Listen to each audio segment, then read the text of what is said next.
I think we can start.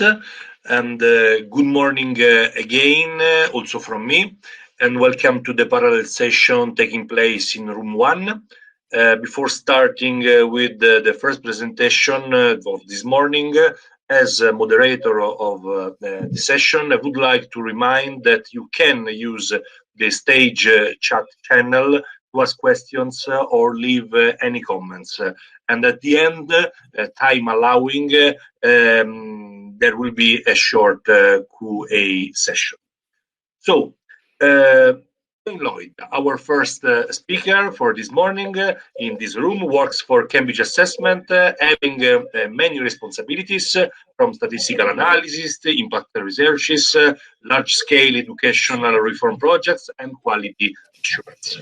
Today, she will conduct a workshop focusing on online standard setting procedures as implemented using digital means. So, standard setting in the COVID world. Please, Jane. Right, thanks, Linda. I think my sound's going to was a bit tinny in the beginning, but I think it's going to be all right now because it's only me who has my mic on. So the title of the presentation is a little bit misleading. I'm not really going to talk very much about standard setting or about COVID, of course. I'm talking more about what we tried out to do something that was normally face-to-face, how we tried to make that work online. So if you're involved in anything that means you would normally bring groups of people together in a kind of workshop format, so item writer training, standardization, marking, any kind of training for a group, as well as standard setting, it's going to be relevant to you, I think, because everyone's trying to figure out how to do things if we can't bring large groups of people together in one place all at the same time. So hopefully you'll find it relevant whether or not you're involved in standard setting at the moment. I'm going to cover these basic areas. This is kind of the basic plan for the presentation. So I'll give you an overview of what different elements are involved in standard setting, so you get an idea of what we were trying to do via technology, and compared to the traditional way of doing things, what did we need to do? How did it pan out? Then there are two discussions. You can see on slide discussion 1, discussion 2. I'm hoping to put you into groups for that. We'll see if that works or not.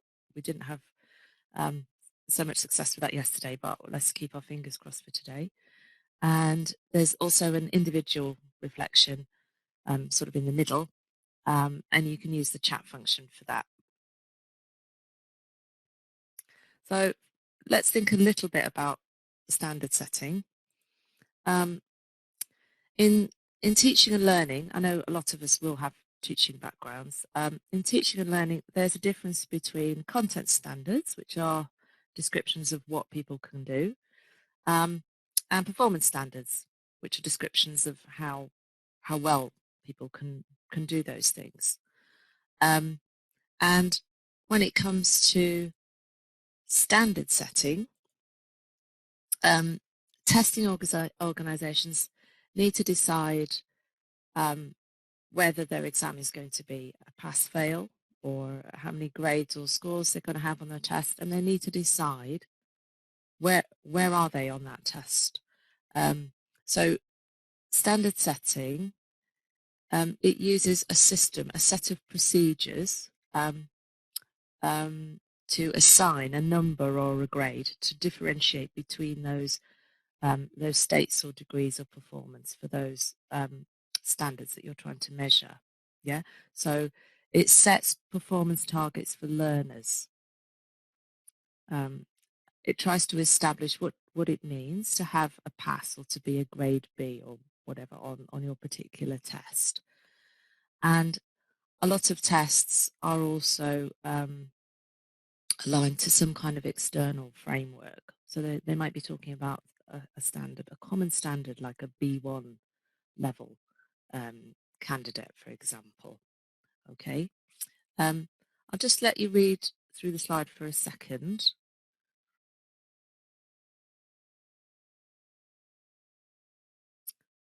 Now, the quote at the bottom from Alte, this is really important. What this is saying is that even if you run standard setting, that still doesn't mean that your test's completely valid, or that your passing scores or cut scores are completely valid and reliable, if you haven't followed all the other procedures that you need to follow in the normal life cycle of the development of a test. People who are long-term members and friends of Alte will know about our minimum standards, our 17 minimum standards. If you don't follow a procedure to ensure the quality and the validity of your test, then actually your standard setting won't be valid either. So it's important to bear that in mind. I said a minute ago that standard setting often is you're setting your standards on a test that's maybe aligned to an external framework. In our industry, that's often the CEFR, although there are others like the Canadian language benchmarks or the new Chinese standards of English. Standard setting, you can see, is towards the bottom of the list because there are a set of procedures and activities that you follow in order to align your test to a framework. This will be familiar to people who've been in Alte for a while, and to many of you who use the CEFR and align your test to the CEFR. But for those people who are not quite so familiar, I'm just pointing this out. The important thing is that it's systematic and that you need to follow these procedures in order to align your test to the CEFR or to another framework. So when you're thinking about the familiarization stage, this involves activities that will familiarize the people in your organization with the breadth and the depth of the framework. We had a very good presentation yesterday from Brian North, where he was talking in a lot more detail about the recent developments to the CEFR and the 2020 companion volume, if you're interested to know more about that.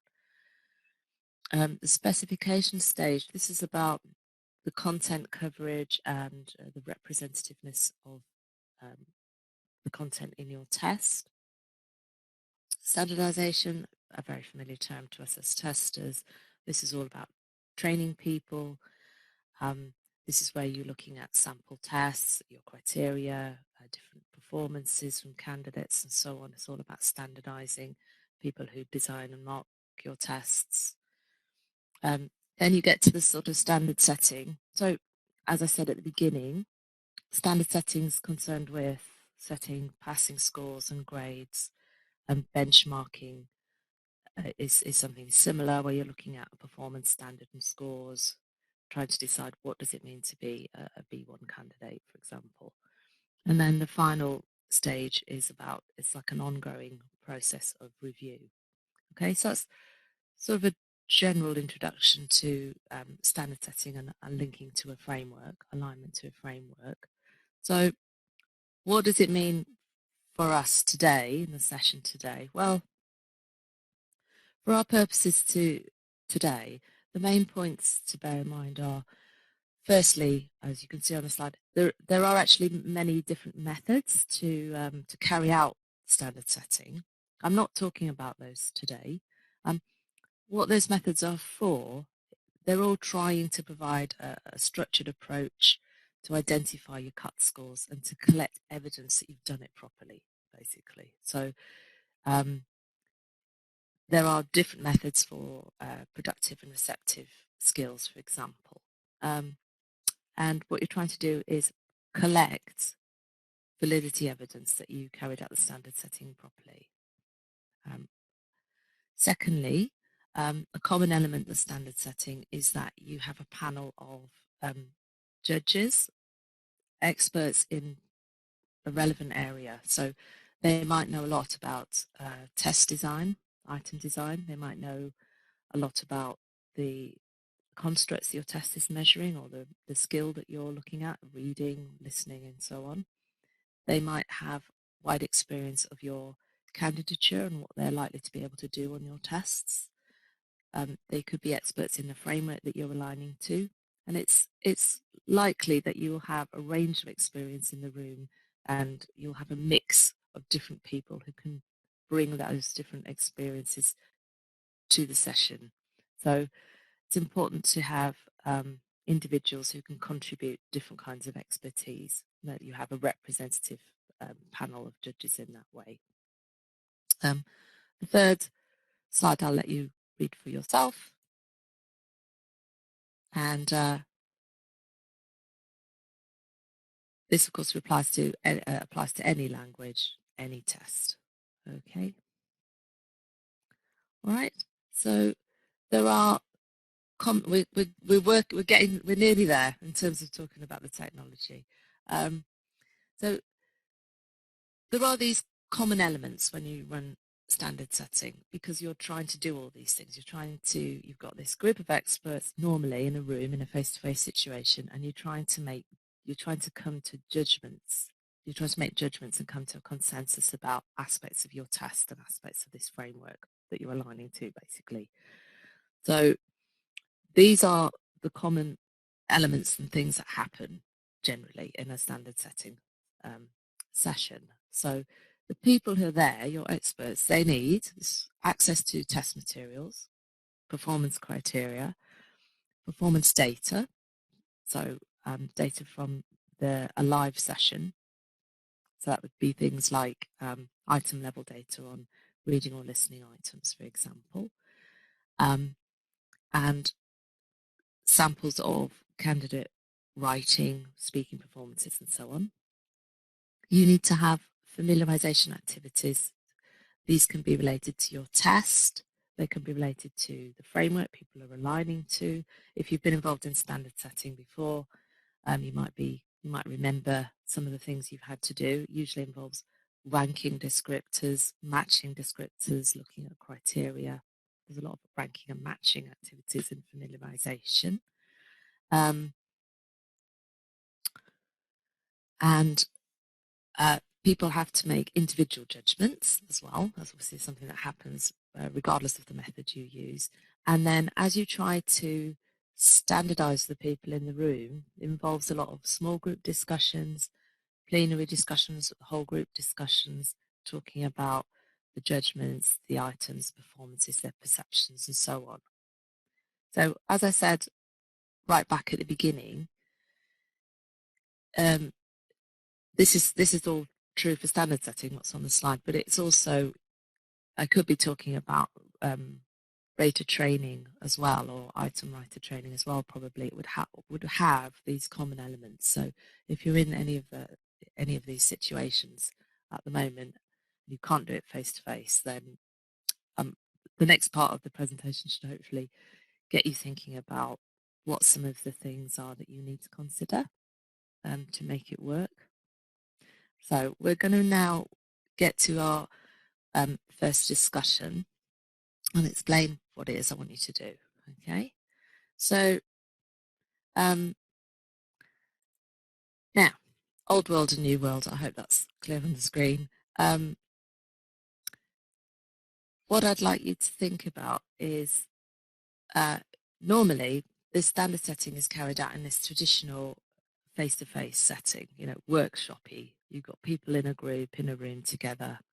There is a bit of work and preparation involved, obviously, to get all your materials ready and identify the right people and all of that. I'm assuming you've done all that, whether you're going to be running your standard setting face-to-face or online, right? Let's say you're at the point where you've got all your stuff together. So we're going to think about what the benefits might be if you were to do it online and not face-to-face.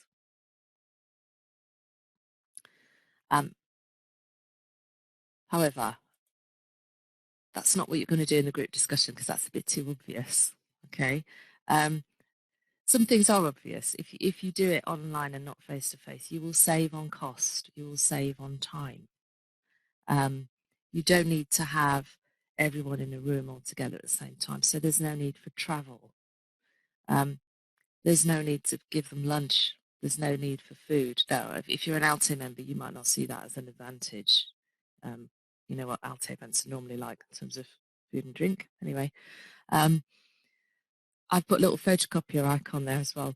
You don't if you're not getting everyone in a room in your building, you won't be printing anything out, and that's another cost. You won't be booking a venue. You won't have to think of a particular day and time when a room is available. And these are all issues that we have faced running it face-to-face. So what I actually want you to think about in your discussion is, can you think of any other advantages? We know the ones on the slide they're advantages we could all think of very easily, but try and go a little bit deeper in your discussion. So if you don't have to travel, if you don't have to have a big group of people all in the room at the same time, why is that an advantage? What can you do differently that you can't do face to face? Okay. So I'm going to ask you to go into groups for 15 minutes. That's 5 minutes to kind of say hello, and because you won't know the people in your group, and 10 minutes for actual discussion probably. So I'm going to give you 15 minutes. Try and see if you can come up with any other advantages or positive things that you could do face to face if you weren't in a, compared to being in a room together. If you do think of anything, please put it in the chat, and I'll comment on it when you come back.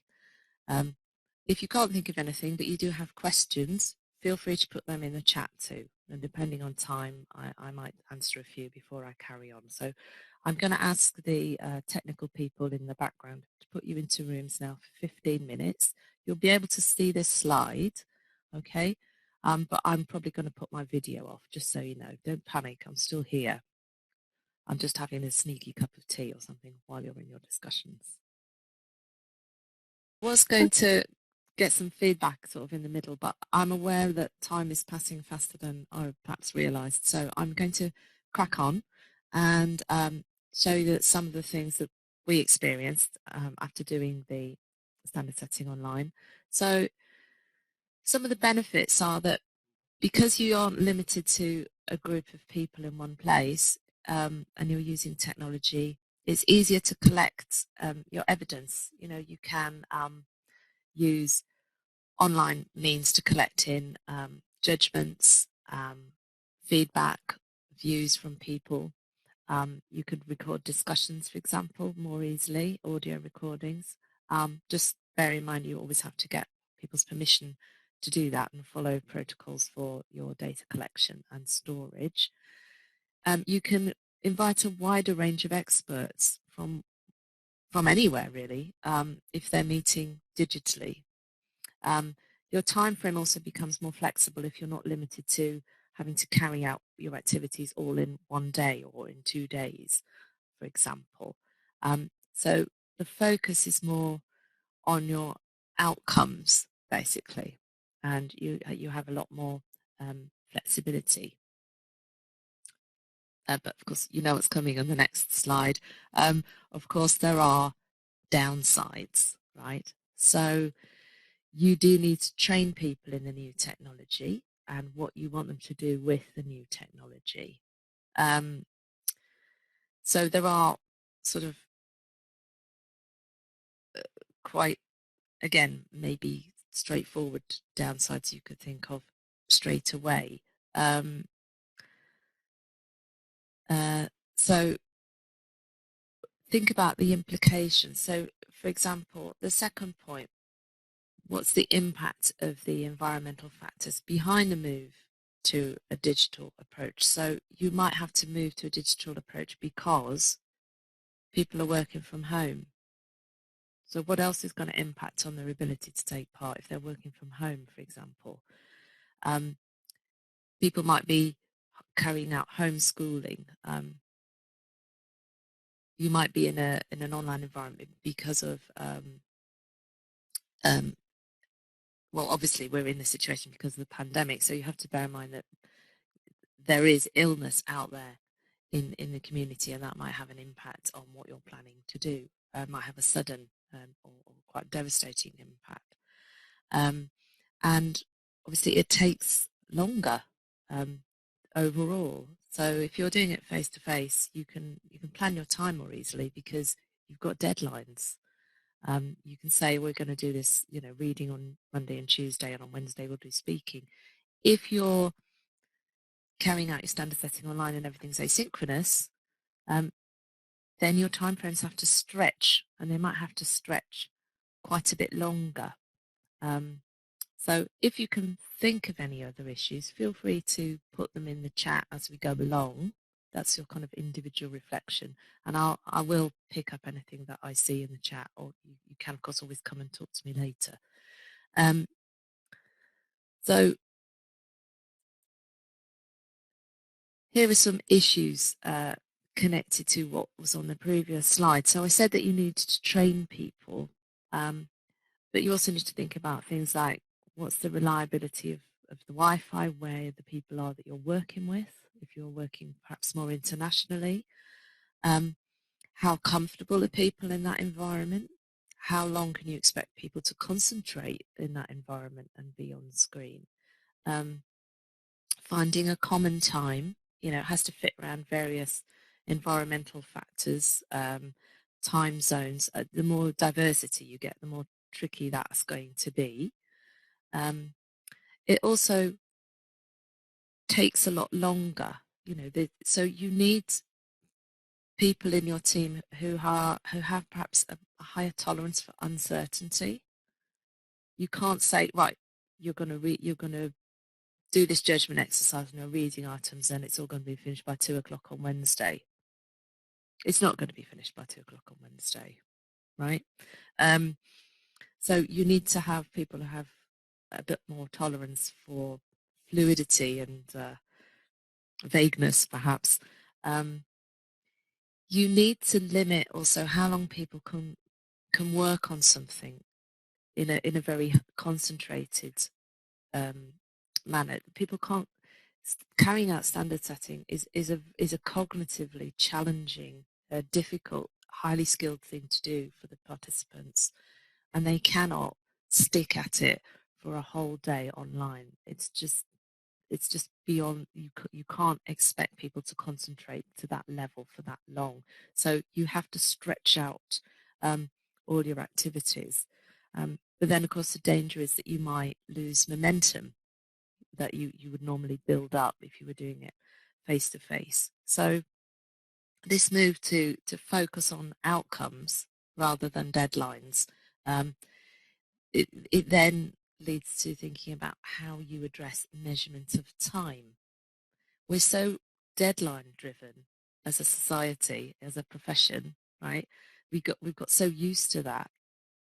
If you move to an online environment, it's a different scenario. So we are used to using deadlines to work out how to pay people who take part, for example, how to estimate how long it's going to take you to finish things, how to work out the workload of the people who are going to be involved, both the people taking part as judges, but also the people setting it up and getting everything ready. There's a lot of unseen, unknown things you have to calculate, and it's a different way of doing it, a different way of thinking about it. So, can you think of any issues around some of these required procedures for standard setting? You need to carry out training, familiarization activities, like I said in the beginning.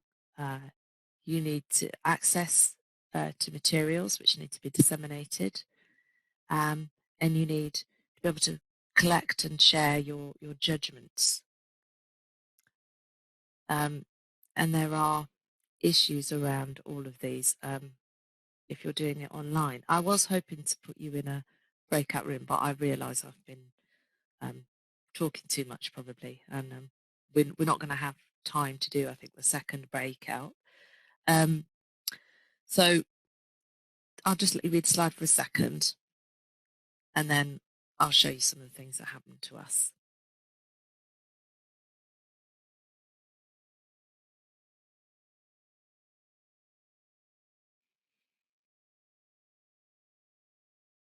Okay, so this was going to be a group discussion. I'm sorry you didn't get a chance to do that. In terms of materials, you need to think about the security of your materials. Things like your file size is going to be important. If you think about video performances of speaking, for example, how you're going to do streaming or not. A lot of platforms are designed to help people collaborate. We like collaborating and sharing and working together in language testing, but we also like keeping things secure. And there are some things you want people to see, but you don't want them to be able to save them or download them or print them, perhaps. You can control that a lot more easily in a face-to-face than you can online. You might think you control it better online, but I'm telling you, it's more difficult. It is actually more difficult.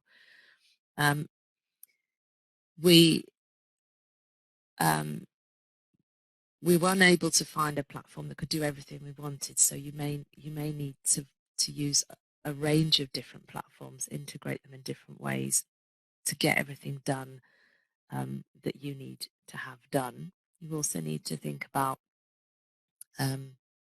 if you're having discussions, what languages are you going to use? I was running standard setting in China, so some of it was in English, but small group discussions were in Chinese, for example, because of the cognitive challenge of aligning judgments to performances and so on. And I wanted my groups to be able to discuss most easily. So that leads me on to my final points in terms of autonomy. How much do you control and keep your group together on screen, trying to control them as if you were all in a workshop or a classroom together? And how much autonomy do you give them? Do you set them small workable tasks and targets and ask them to go off and do it by themselves? And again, that comes around in a circle to security and how you share your files, what you give people access to, and so on. So I hope I've given you some things to think about as we looked at these sort of 4 areas. I'm sorry you didn't get a chance to discuss a bit more. And the time just ran away with me. What can I say? I'm available for questions outside after the presentation. I think we're running into a break, so I'm happy to take questions then. If we can't take any at the moment because we run out of time.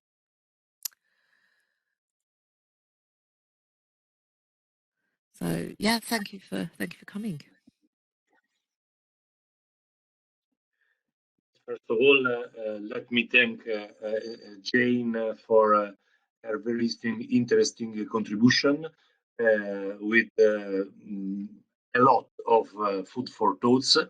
And I'm scrolling the chat, and is full of comments, questions about possible downsides as well as benefits. So I think we have maybe a couple of minutes, so I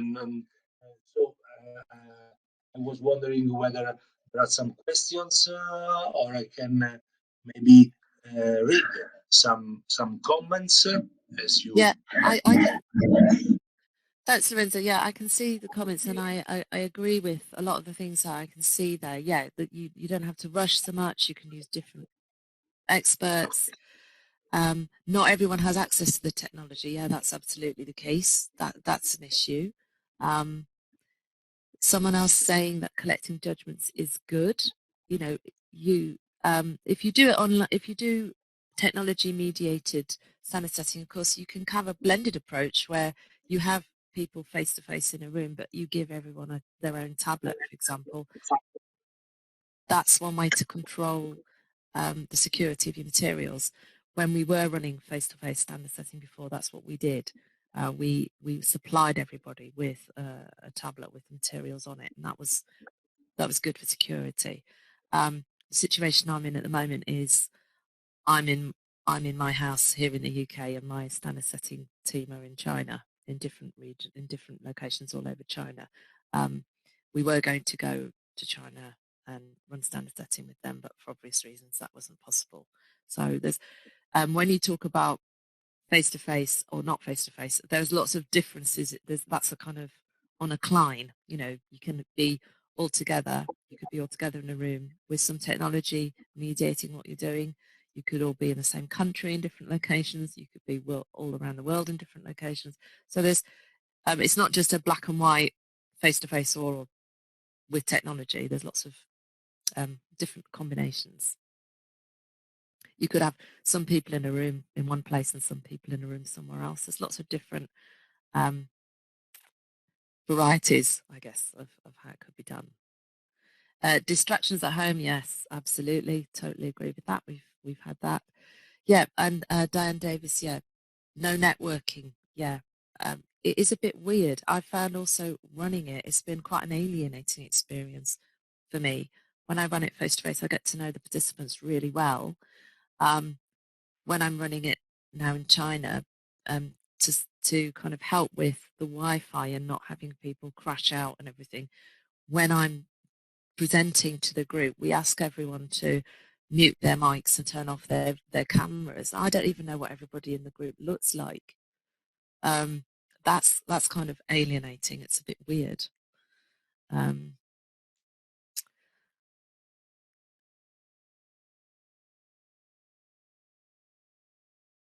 Is there research out there that compares online versus face-to-face? I've found about 5 papers. There's ones from the 90s saying that, oh, look, technology can do stuff. Just talking about sort of technical things like, wouldn't it be great if we could get computers to help us to do the sort of standard setting? And then there's some research by Tannenbaum from ETS, and they've looked at the financial, how is it better financially, resources, kind of thinking about resources, and then a second paper a bit later thinking about validity and pointing out that doing it through in a computer mediated way means you can collect your evidence much more easily, and it doesn't seem to affect the standard of the judgments. Like the validity of the judgments is just as good in face to face. Like it's still a valid way of doing it. That's the only research. Just that one person, actually, that group from ETS. I haven't seen any other research, but I found the Tannenbaum article very interesting. Okay. Thank you very much, Jane. I think we should move to the half an hour break. We will come back in room 1 as well as in the main stage room 2 at 10:50. So thanks again for your contribution and for all the attendances, and see you in few minutes. Have a nice break. Okay. Bye.